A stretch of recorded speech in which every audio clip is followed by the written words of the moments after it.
자, 보신 것처럼 수도권 집값 4개월 만에 하락세로 전환했습니다. 서울 강남에서 시작한 집값 하락세, 강북으로 퍼지는 것 같더니 이제 경기도까지도 번지는 그런 모습입니다. 네, 한편 정부의 3기 신도시 개발 계획이 조만간 모습을 드러낼 것으로 보입니다. 이달 안에 신도시 예정지를 발표할 예정인데 신도시가 재기능을 하려면 교통 인프라를 포함해서 생활 기반 시설 구축 계획도 면밀히 마련해야 한다는 목소리가 높습니다. 관련해서 전문가와 자세한 내용 짚어보도록 하죠. 명지대 부동산대학원 권대중 교수입니다. 어서 오세요. 안녕하세요. 안녕하십니까. 네. 지금 서울 집값 하락세가 4주 연속 이어지고 낙폭도 확대되고 있고요. 수도권 집값도 지금 19주 만에 하락했다고 합니다. 이 통계 최근 흐름 어떻게 분석하십니까? 전주 어제 한국감정원이 발표한 자료를 보면요. 주간 단위 발표인데요. 서초구가 0.17% 하락을 했고요. 네. 강남구가 0.16%, 또 송파구가 0.11%가 하락했습니다.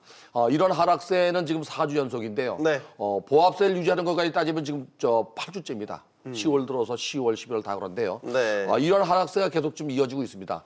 경기도도 지금 인천 연수구 같은 경우는 0.16%가 하락을 했고요. 반면에 이제 서울 중구나 종로 같은 경우는 오히려 또 올랐습니다. 그렇게 네. 많이 떨어지지 않았고요. 경기도 같은 경우도 좀 용인 같은 경우는 또 좀 올랐고요. 전세 가격도 역시 마찬가지로 좀 하락하고 있습니다. 수도권 같은 경우가 0.08% 하락을 했고요. 네. 전국이 전세 가격도 하락하고 있습니다. 0.02% 하락하고 있고요.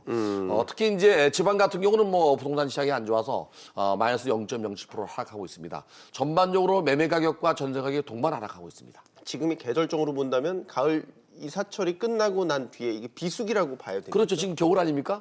그렇죠. 이 성수기가 봄에는 보통 2월부터 5월 사이. 예, 그리고 이제 그 가을에는 8월부터 10월 사이인데요. 네. 보통 2월 달과 8월 달에는 이제 이사 수요가 학군 수요 때문에 이사를 하고요. 예. 나머지 이제 3, 4, 5월과 9, 10월 달에는 11월 초까지는 일반적인 이사 수요인데요. 그 시기가 지나서 지금 이제 비수기철로 접어들었습니다. 네. 알겠습니다. 서울 수도권 상승한 곳이 있단 말이죠. 뭐 네. 서울 종로라든지 중구 또 인천 지역은 상승했는데 여기는 어떤 특별한 호재가 있었던 겁니까? 종로나 중구 같은 경우는 주거용 부동산이 부족합니다. 그런데다가 이제 그동안 그 노후불량한 주택들 중에서 지금 교남지구 같은 경우가 입주한 지 얼마 안 됐어요. 새 아파트가 있습니다. 도남주라고 그러죠. 그 지역의 아파트가 좀 올랐고요. 그다음에 중구 같은 경우도 아파트가 살원 아파트가 별로 없습니다. 가까이 있는 뭐 왕십리나 이런 거 말고는 없기 때문에 네. 희소가치 때문에 오른 것 같고요. 또 중심지에 있다 보니까 주거용 부동산은 많지는 않아요. 물론 종로나 중구는 뭐 일부 올랐다고 하지만 그 지역적 특색이 있는 것 같고 전체적으로 보면 계속 이제 하향세니까 네. 이런 흐름들은 어떻게 보세요, 교수님? 저 뭐 올해까지 혹은 올해를 넘어서 뭐 내년 상반기까지도 계속해서 이어질 지금 것이다. 이게 이제 집값이 하락하는 결정적인 요인은 대출 규제입니다. 9억 원이 넘는 경우는 대출이 전면 안 되고요. 네. 9억 원 이하라 하더라도 이제 전출을 하거나 또는 부모를 모시는 경우에는 안 되거든요. 그다음에 이제 무주택자에게는 뭐 그런 혜택이 없습니다만, 규제가 없습니다만은 이런 혜택이 이제 없어지면서 대출 규제가 부동산 시장을 끌어내리는 것 같습니다. 대출 규제가 당분간 풀릴 뭐 그게 없으니까. 네, 없습니다. 그렇다면 내년 그러면 계속- 상반기도 계속 이어질 것 같고요. 그렇게. 그다음에 이제 올해 그 여야 합의에서 지금 종합부동산세도 지금 이제 거의 확정되는 것 같습니다. 네. 300%까지 200%로 낮춰서 지금 얘기하고 일부 있기 때문에. 완화가 됐죠? 네네. 네. 그래도 역시 보유세가 강화되는 건 사실이거든요. 그렇다면 부동산 시장에는 호재는 아니라고 보기 때문에 내년 상반기에도 이런 하락세는 이어질 걸로 보여집니다. 네. 자, 이제 시장의 관심은 이달 초에 공개될 3기 신도시에 쏠려 있습니다. 3기 신도시를 좀 설명을 해주시고 과거 또 1기 신도시, 2기 신도시는 어땠는지도 좀 평가를 해주세요. 우선 1기 신도시는 분당을 비롯한 5개 신도시죠. 분당, 일산, 평촌, 중동 3번인데요. 여기는 뭐 그 당시 그 노태우 정부 당시 200만 호 건설 계획으로 시작을 해서 어느 정도 성공했다고 보여지고요. 네. 2기 신도시도 아직 다 그 분양을 못한 지역이 많이 있습니다.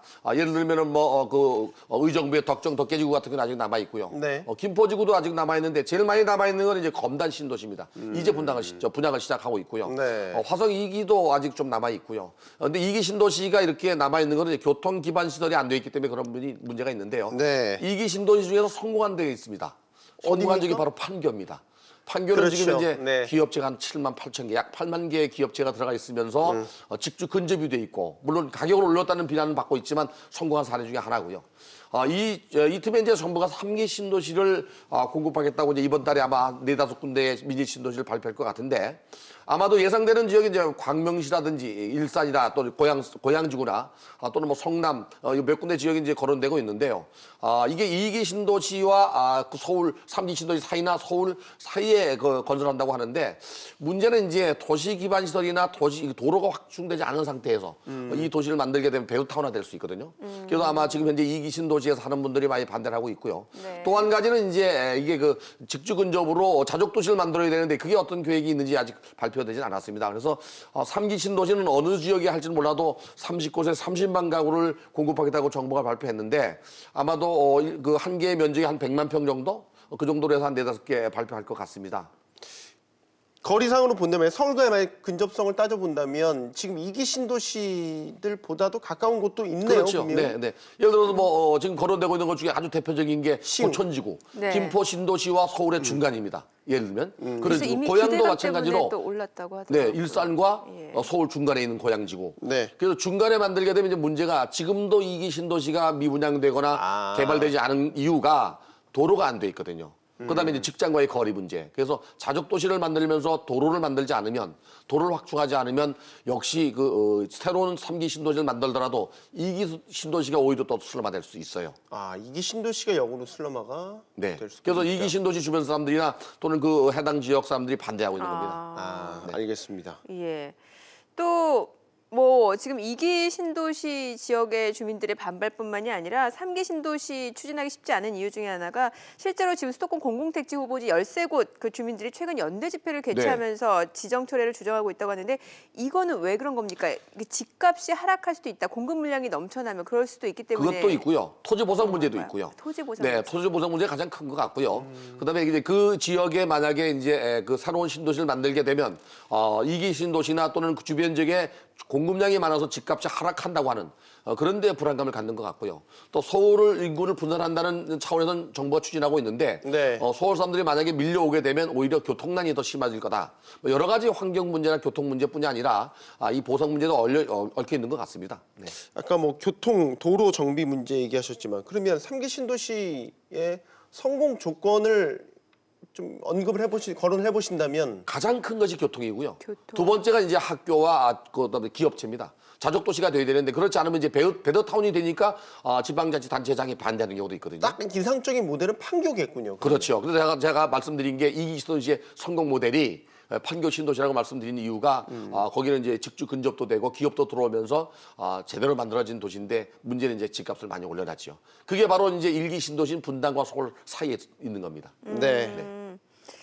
또 한편 서울시가 특정 지역의 그 토지 이용 규제를 위해 설정한 용도지구를 이제 56년 만에 재정비한다고 하는데 이게 구체적으로 어떤 개념인 거죠?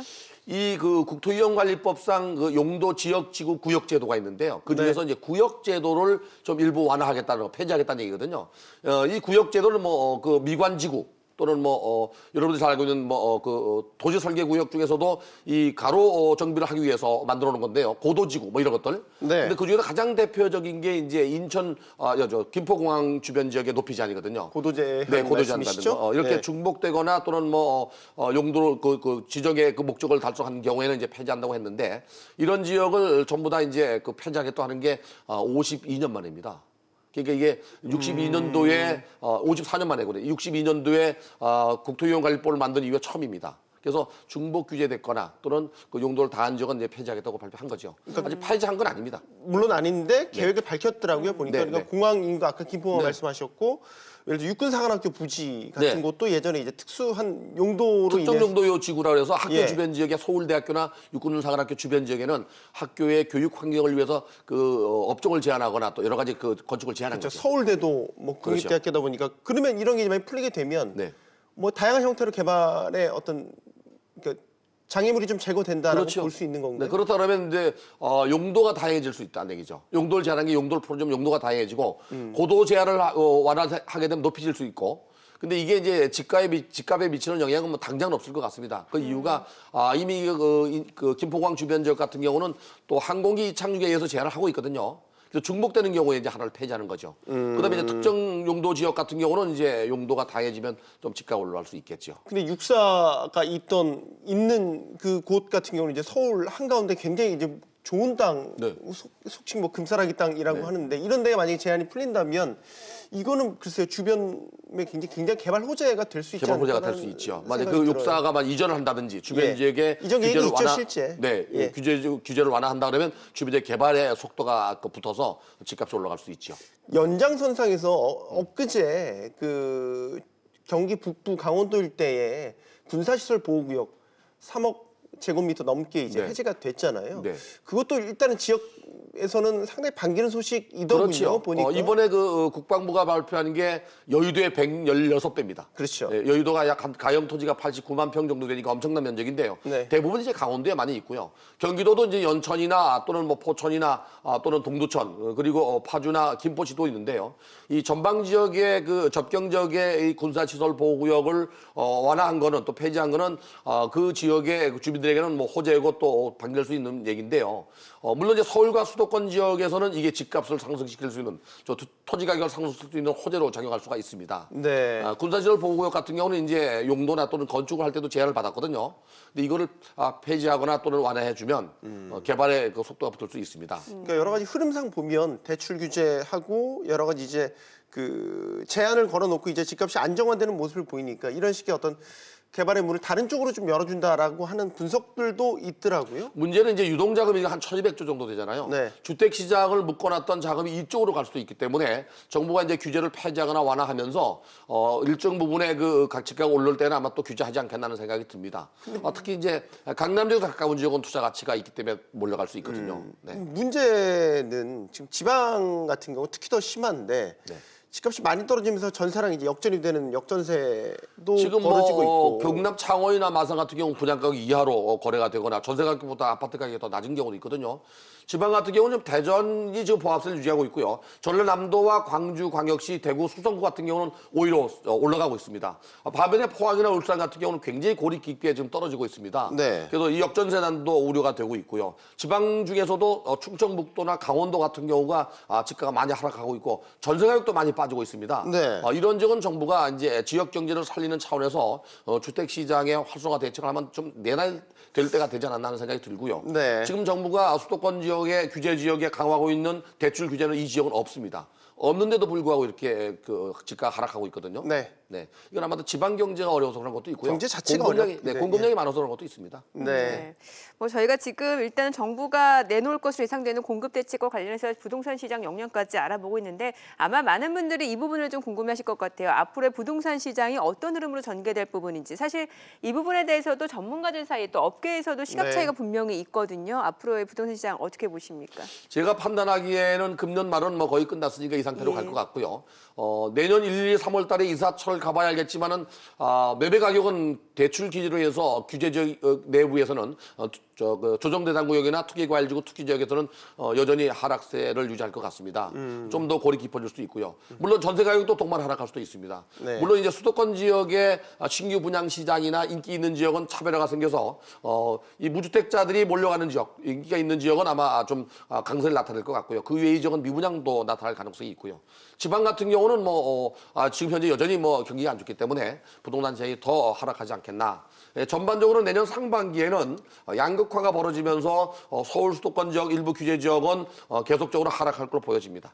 그 지금 집값이 4주째 부합까지 따지면 8주째 떨어지고 있다고는 하지만 네. 거래가 없는 상태로 가격이 떨어진다라는 건 뭔가 다주택자들이라든지 그런 분들은 버티기에 들어가고 있다라고 보는 거고 반대로 이제 집을 구매하시려는 분들도 더 떨어지길 기다리고 있다라고 하는 그런 가운데 거래가 없는 상태인 거고 그러니까 이 상태가 계속 된다면 이거를 집값 하락의 온전한 집값 안정화라고 볼 이게 수 왜 있겠느냐. 하락할 수 있다고 제가 말씀드리냐면 거래가 없다는 얘기는 꼭 집을 팔아야 될 사람들은 투매 현상이 벌어집니다. 꼭 팔아야 될 사람들은 낮춰서 내놓게 되거든요. 예. 그게 거래의 이제 선행이 되기 때문에 가격이 하락할 수 있다는 얘기죠. 그래서 지금 현재 대기 수요는 많이 있는데 지금 선뜻 매수에 나서지 못하는 이유가 대출 규제도 있고요. 또 하나 이제 임대주택 등록을 하게 되면 8년 동안 매도할 수가 없습니다. 그러니까 재고주택 물량이 또 줄어들어서 거래가 절벽되는 경우도 있고요. 그리고 이제 신규 분양 시장은 이달 11일부터 시행하겠습니다만은 무주택자한테 우선 분양이 75%거든요. 그리고 또 한 가지 25%도 무주택자와 1주택자 네. 격리하게 돼 있는데 이게 또 9억이 넘으면 대출이 또 안 됩니다. 그렇죠. 그러다 보니까 이 분양 시장이나 또는 재고주택 시장에 거래가 이렇게 뜸하게 대출 규제로 해서 안 되는 겁니다. 그래 되면 가격은 하락할 수밖에 없죠. 이런 얘기도 들어서요. 지금 앞서 잠시 양극화 언급하셨는데 양극화 말고요. 더 심한 초양극화도 저희가 예상해 볼 수 있는 시나리오 중에 하나일까요? 그렇죠. 강남 지역의 강남과 재건축으로 비강남, 네, 뭐 강남 서울같이. 지역의 재건축으로 분양되는 물량들은 거의 다가 9억이 넘거든요. 이건 대출이 안 된다고 봐야 되거든요. 이런 경우에는 이제 정말 현금이 많은 사람들만 그 매수에 들어갈 수 있기 때문에 분양에 들어갈 수 있기 때문에 이 사람들과 비강남권에 있는 사람들 사이에 양극화가 점점 더 벌어질 가능성도 있습니다. 그러면 정책 실패 아닙니까? 그래서 서울 집값을 잡아야 그래서 정부가 이렇게 사실 대중 안정화죠. 규제를 언제까지 갈 것인가가 이제 궁금합니다. 이게 이제 너무 길어지면 경제도 어려워지지만 주택 시장이 아주 어려워질 수도 있거든요. 네. 그래서 아마도 정부가 주택 시장이 어느 정도 안정화되면 이 대출 규제를 좀 완화하지 않겠다는 생각이 듭니다. 그러면서 이제 금리가 올라가기 때문에 조금 완화해도 쉽게 대출을 받지 않을 수 있기 때문에 네. 아마도 내년 여름이나 가을쯤 되면 이 조정대상 구역 이상 지역에서 대출 규제가 좀 완화될 거라고 기대해 볼 수 있습니다. 알겠습니다. 부동산 시장 명지대 권대중 교수와 이야기 나눠봤습니다. 감사합니다. 네, 잘 감사합니다. 들었습니다.